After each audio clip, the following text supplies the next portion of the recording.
আসসালামু আলাইকুম। Financial management BBA third year এবং ফোর্থ ইয়ারের চ্যাপ্টার ডিভিডেন্ড পলিসি থেকে আজকে 1 নম্বর ক্লাস। ডিভিডেন্ড পলিসি বাংলা অর্থ হলো লভ্যাংশ নীতি।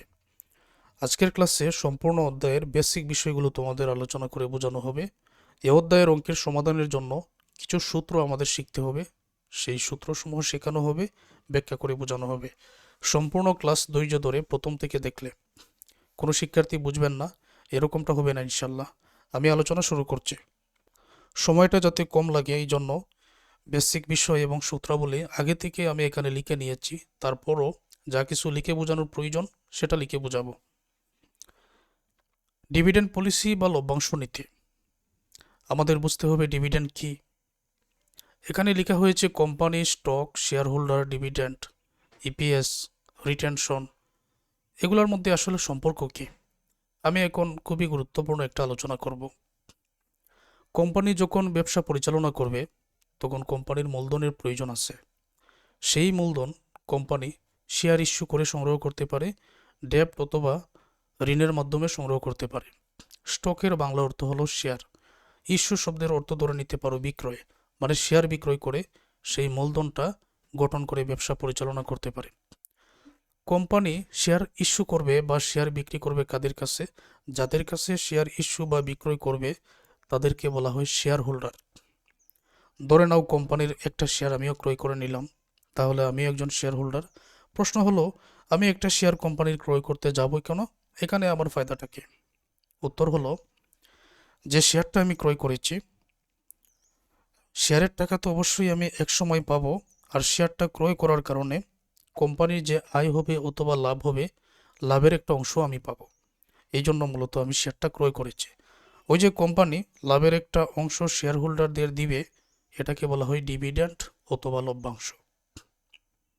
তাহলে আমরা বুঝতে পারলাম কোম্পানি স্টক অথবা শেয়ার ইস্যু করে মূলধন গঠন করে ব্যবসা পরিচালনা করে স্টক যাদের কাছে বিক্রি করে তাদেরকে বলা হয় শেয়ার হোল্ডার, অথবা যাদের কাছে ইস্যু করে তারপর শেয়ার হোল্ডাররা শেয়ার ক্রয়ের কারণে যে লভ্যাংশ পায় এটাই ডিভিডেন্ড, আর কোম্পানি যে লভ্যাংশ দেয় এটাই ডিভিডেন্ড। একই।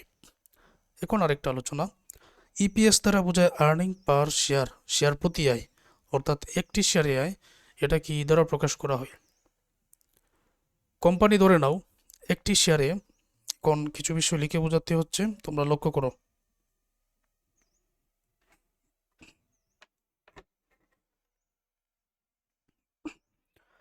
ধরে নিলাম যে কোম্পানি একটি শেয়ারে 100 টাকা করে আয় করেছে, তো এটাকে বলা হবে আর্নিং পার শেয়ার অথবা ইপিএস।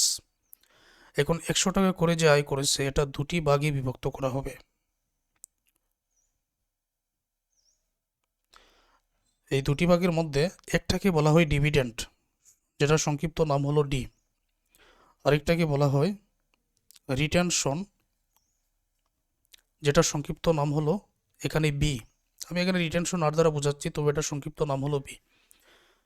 যেমন ধরো কোম্পানি একটা শেয়ারে আয় করেছে 100 টাকা, হতে পারে 100 টাকার মধ্যে ডিভিডেন্ড হিসাবে কোম্পানি 30 টাকা দিয়ে দিল, আর বাকি যে 70 টাকা এটা নিজেরাই রাখলো।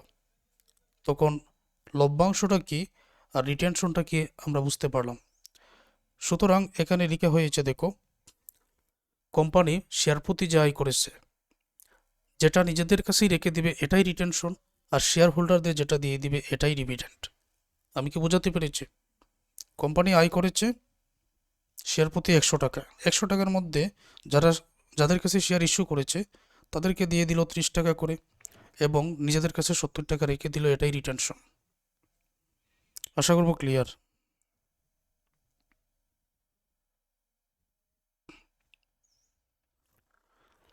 আর রিটেনশনকে বি দ্বারা প্রকাশ করা হয়।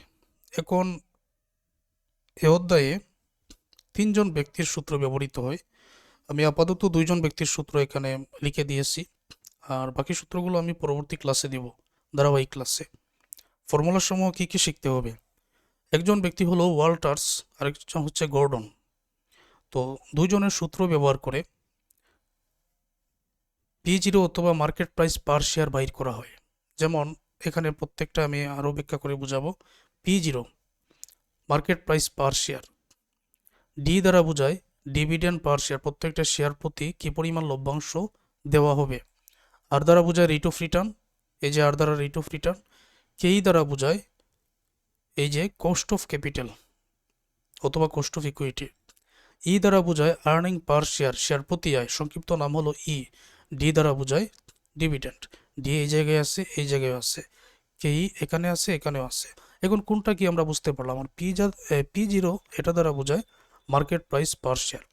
বি দ্বারা বোঝায় ভ্যালু অফ ফার্ম, সম্পূর্ণ যে কোম্পানি আছে কোম্পানির মূল্য, যেখানে মার্কেট প্রাইস পার শেয়ারকে বছর দ্বারা number of share outstanding, share সংখ্যা দ্বারা, তো এটা বছর না, এটা শেয়ার সংখ্যা, নাম্বার অফ শেয়ার আউটস্ট্যান্ডিং, এটা দ্বারা গুণ করে ভ্যালু অফ ফার্মটা পাওয়া যাবে। গর্ডন মডেলে আসো, যেখানে P0 এর সূত্র হচ্ছে ডি ভাগ কে মাইনাস জি। এখন ডি কি? ডিভিডেন্ড পার শেয়ার। কে এখানে কস্ট অফ ক্যাপিটাল, এটাই কে। তো জিটা আমরা বাইর করব। জি দ্বারা বোঝায় গ্রোথ রেট, যেখানে বি ইন্টু আর। তাহলে বি দ্বারা কি বোঝায় আমরা উপরে লিখে নিয়ে এসেছি। বি দ্বারা বোঝায় রিটেনশন এবং আর দ্বারা বোঝায় রেট অফ রিটার্ন। বি দ্বারা বোঝায় রিটেনশন, এটা আমরা মনে রাখবো। এই হলো সূত্রগুলো। এখন ডি এর মানটা যদি সরাসরি দেওয়া না থাকে তখন এইভাবে বাইর করা যায়, অর্থাৎ এই দুইটা সূত্রের মধ্য থেকে যে কোনো সূত্র তুমি ইউজ করতে পারো। ডি এর মান ই ইন্টু 1 - পি, তো বি দ্বারা বোঝায় রিটেনশন। তারপর এখানে যে জি এর মান বি এবং আর গুণ করলে বি দ্বারা বোঝায় রিটেনশন, আর দ্বারা বোঝায় কে রেট অফ রিটার্ন। এই দুইটা গুণ করলে আমরা জি এর মানটা পেয়ে যাই। তো জি দ্বারা এখানে গ্রোথ রেট বোঝায়, আর এখানে জি এর মানে জি এর জায়গায় যেহেতু বি আর আছে, তো জি ইকুয়াল টু বি আর। এই সূত্রসমূহ আমরা সহজে আয়ত্ত করতে পারবো আশা করি। তারপর আরও কিছু সূত্র আমাদের অঙ্কের সমাধানে প্রয়োজন পড়বে। ডিপিআর, তো ডিপিআর দ্বারা ডিভিডেন্ড পে আউট রেশো, সংক্ষিপ্ত নাম ডিভিডেন্ড পে আউট রেশো, যেটা 100% থেকে রিটেনশন রেশো মাইনাস করলেই ডিভিডেন্ড পে আউট রেশো পাওয়া যায়।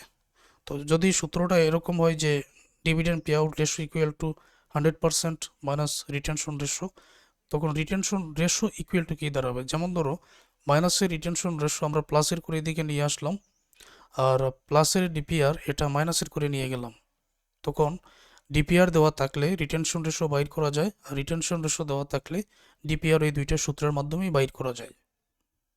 ডিভিডেন্ড বাইর করার জন্য আর্নিং পার share into dividend pay out ratio, এই সূত্রটা আমাদের ব্যবহার করতে হবে। অনেক সময় অঙ্কের মধ্যে সরাসরি ডিভিডেন্ড দেওয়া নাও থাকতে পারে, তো ডিভিডেন্ড বা লভ্যাংশ পাবো ইপিএস মানে আর্নিং পার শেয়ার ইন্টু ডিপিআর মানে ডিভিডেন্ড পে আউট রেশো, এটার মাধ্যমে। আরও কিছু অঙ্ক পার্ট বিতে থাকতে পারে, যেখানে ডিভিডেন্ড পে আউট রেশো বাইর করার জন্য সূত্র হবে ডিভিডেন্ড ভাগ face value into 100, face value মানে শেয়ারের। আর ডিভিডেন্ড পে আউট রেশো আরেকটা সূত্র হতে পারে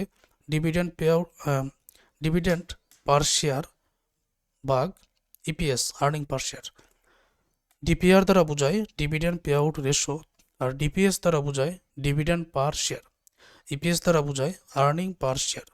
তখন এই সূত্রটা আর্নিং পার শেয়ার, শেয়ার প্রতি কী পরিমাণ আয়ের হার, ওইটা বাইর করার জন্য আরেকটা সূত্র প্রয়োজন পড়তে পারে ফেস ভ্যালু মানে শেয়ারের required rate of return, share প্রতি কী পরিমাণ আয় হবে, এটাই আর্নিং পার share. P ratio, price earning ratio একটা সূত্র, যেখানে মার্কেট প্রাইস পার শেয়ার ভাগ আর্নিং পার শেয়ার, এটা অঙ্কের মধ্যে ব্যবহার করতে হয়। আর জি দ্বারা যে সূত্রটা বি ইন্টু আর, যেটা আমরা একটু আগে দেখেছি, যে জি বি ইন্টু আর, বি আর অথবা বি ইন্টু আর একে। তারপর গুরুত্বপূর্ণ একটা আলোচনা, এটা হলো পার্ট সি এর জন্য স্টক স্প্লিট, এটার বাংলা অর্থ হচ্ছে স্টক খণ্ডন বা বিভক্তিকরণ। এই বিষয়টা বোঝাতে হচ্ছে, যেহেতু বেসিক ক্লাস এটা এখনই বুঝিয়ে দিই। স্টক স্প্লিট, স্টক খণ্ডন, দুইভাবে স্টক স্প্লিট হতে পারে। একটা হলো স্টক স্প্লিট, আর একটা রিভার্স স্টক স্প্লিট। এই দুইটার মধ্যে আসলে পার্থক্যটা কি? যেমন ধরো একটা কোম্পানির আমাদের অঙ্ক এরকম একটা অঙ্ক আছে, আমরা পেয়ে যাব যেখানে শেয়ার সংখ্যা আছে 1 লক্ষ, এটা আগে থেকেই বুঝিয়ে দিই। শেয়ার সংখ্যা আছে ধরে নিলাম 1 লক্ষ। ওকে, প্রত্যেকটা শেয়ারের মূল্য 10 টাকা করে। শেয়ার সংখ্যা 1 লক্ষ, প্রত্যেকটা শেয়ারের মূল্য 10 টাকা করে। এখানে বলা হলো A241 stock split. Stock split যেটা A241 স্টক স্প্লিট মানে একটি শেয়ারকে দুইটি শেয়ারে খণ্ডন করা হয়েছে। খণ্ডন মানে বিভক্তিকরণ, খণ্ডন করা হয়েছে। এই ক্ষেত্রে আসলে কোম্পানির যে ক্যাপিটালটা আছে, মূলধন আছে, মূলধনের কোনো পরিবর্তন হবে না এখানে। তাহলে কি করতে হবে, যে একটি শেয়ারকে দুইটি শেয়ারে রূপান্তর করা হয়েছে, তাই তো? তাহলে একটা কাজ করি, এখানে শেয়ার আছে কোম্পানির 1 লক্ষ। এখন যদি একটি শেয়ারকে দুইটি শেয়ারে রূপান্তর করা হয়, তখন এটাকে 2 দ্বারা গুণ করতে হবে। যেমন ধরো আমার কাছে আছে বর্তমানে এই 1 লক্ষ শেয়ারের মধ্যে 5টা শেয়ার আমি ক্রয় করেছি কোম্পানির। এখন যদি একটি শেয়ারকে দুইটি করা হয়, আমি তো কিনেছিলাম এর আগে 5টা শেয়ার, এখন 10টা হবে, কারণ একটি শেয়ার সমান দুইটি শেয়ার। একটি শেয়ারকে এখানে ভেঙে বা স্প্লিট করে দুইটি শেয়ারে রূপান্তর করা হয়েছে। তাহলে বর্তমানে শেয়ার সংখ্যা কত হবে বলেন তো?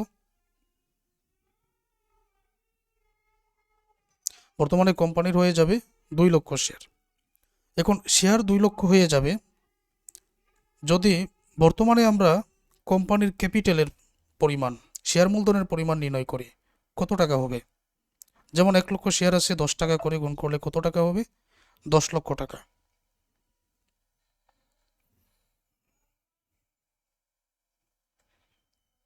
কোম্পানির 1 লক্ষ শেয়ার আছে, 10 টাকা করে, 10 লক্ষ টাকা। স্টকটা স্প্লিট করার পরে 1 লক্ষ শেয়ার হয়ে গেল 2 লক্ষ শেয়ার। এখন এই 2 লক্ষ শেয়ারকে যদি 10 দ্বারা গুণ করে 20 লক্ষ হয়ে যাবে, কিন্তু বলা হয়েছে কোম্পানির মূলধনের পরিবর্তন হবে না। তো কি কাজ, একটা শেয়ারকে যেহেতু দুইটি শেয়ারে রূপান্তর করা হয়েছে, একটার মূল্য 10 টাকা যদি হয়, তখন এটাকে যদি 2 ভাগে বিভক্ত করা হয়, তখন এক একটার মূল্য কত টাকা হবে? 5 টাকা। তখন এই 2 লক্ষকে 5 দ্বারা গুণ করলে 10 লক্ষ টাকাই পাওয়া যাবে।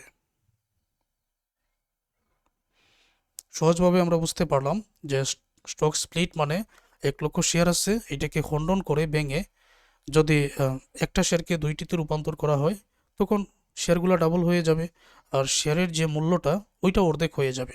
এটাই তো। এখন পরেরটা আমরা বুঝবো। যদি এরকমটা বলা হয় রিভার্স স্টক স্প্লিট, এখন তো বুঝালাম stock split, reverse stock split যদি বলা হয়, A142 স্টক স্প্লিট যদি বলা হয়, অর্থাৎ দুইটি শেয়ারকে একটি শেয়ারে রূপান্তর করা হয়েছে। দুইটি শেয়ারকে একটি শেয়ারে রূপান্তর করা হয়েছে। আগেরটা ছিল একটি শেয়ারকে দুইটি শেয়ারে স্প্লিট করা হয়েছে, এখন দুইটি শেয়ারকে একটি। যদি রিভার্স বলা হয়, এবং মানে A142 রিভার্স স্টক স্প্লিট, এখানে কথাটা এরকম হবে। আমি আবার লিখে নিচ্ছি, A142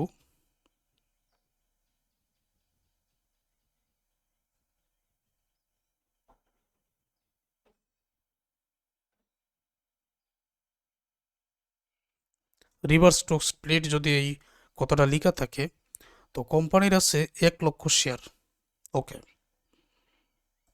কোম্পানির বর্তমানে আছে